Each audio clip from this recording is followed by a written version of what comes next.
बाबूजी, ये आप क्या कर रहे हैं? प्लीज मुझे नीचे उतारें, कोई देख लेगा। इतनी बर्फबारी हो रही है, कोई नहीं आएगा, अंदर जाकर खूब मजे करेंगे। बर्फ से ढकी हुई वादियों के बीच एक पुरानी लकड़ी की झोपड़ी खड़ी थी। चारों तरफ सफेद बर्फ की चादर बिछी हुई थी। इतनी खामोशी थी कि अगर कोई सांस भी ले तो उसकी आवाज सुनाई दे जाए। उसी झोपड़ी में रहता था 100 साल का एक बूढ़ा आदमी। उसका नाम अब किसी को याद नहीं था, लेकिन उसकी आंखों में जिंदगी भर का दर्द आज भी जिंदा था। वह जिंदगी के उस पड़ाव पर पहुंच चुका था जहां न कोई उसका इंतजार करता है और न ही कोई उसके लौटने की दुआ करता है। उसके चेहरे पर न गुस्सा था, न शिकायत, बस एक गहरी थकी हुई तन्हाई। जब किस्मत ने दस्तक दी, एक दिन बर्फीला तूफान पहले से कहीं ज्यादा भयानक हो गया। तेज हवाएं, गिरती बर्फ और सर्दी से जमी हुई जमीन। उसी तूफान के बीच झोपड़ी के बाहर एक 20 साल की नौजवान लड़की बेहोशी की हालत में पड़ी मिली।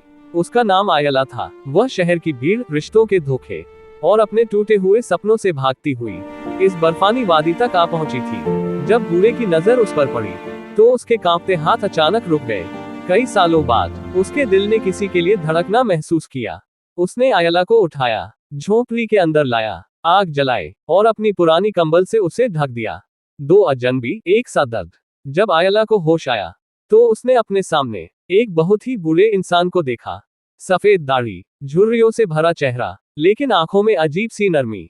बूढ़े ने धीरे से कहा, डरो मत बेटी, अब तुम सुरक्षित हो। आयला की आंखों से आंसू बह निकले। शहर में रहते हुए कभी किसी ने उससे इतनी अपनापन भरी आवाज में नहीं कहा था। दिन बीतने लगे। बर्फ के बीच वो छोटी सी झोपड़ी एक अलग ही दुनिया बन गई। बूढ़ा उसे अपनी जिंदगी की कहानियां सुनाता, अपनी जवानी की, अपनी पहली मोहब्बत की और उन गलतियों की जिनका पछतावा वह आज तक करता था। आयला उसके लिए खाना बनाती, झोपड़ी साफ करती और उसकी हर बात बिल्कुल चुपचाप सुनती। दुनिया की नजरों में अजीब रिश्ता। आसपास के लोगों को जब पता चला कि एक नौजवान लड़की 100 साल के बूढ़े के साथ रह रही है तो बातें बनने लगी।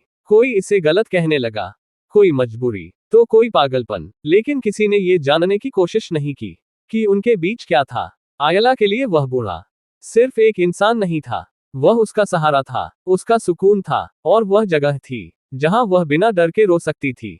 और बूढ़े के लिए आयला जिंदगी की आखिरी रोशनी बन चुकी थी। एक खामोश रात, एक रात जब बर्फ गिरना थम गई थी और आसमान सितारों से भरा था, आयला ने धीरे से पूछा, आप यहाँ बिल्कुल अकेले क्यों रहते हैं? बूढ़े की आंखें भर आईं। उसने कहा, क्योंकि जिनसे मैंने दिल से चाहा, वक्त उन्हें मुझसे पहले ले गया। उस रात आयला ने पहली बार उसका हाथ अपने हाथ में लिया। न कोई शब्द थे, न कोई सवाल, बस खामोशी और एहसास। सबसे मुश्किल फैसला। कुछ महीनों बाद शहर से लोग आए आयला को वापस ले जाने।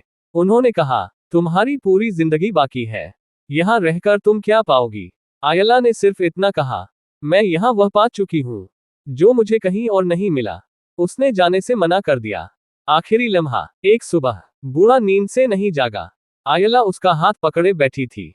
उसने बहुत धीरे से आंखें खोली और हल्की मुस्कान के साथ कहा, तुमने मेरी जिंदगी के आखिरी दिनों को जिंदगी बना दिया, धन्यवाद।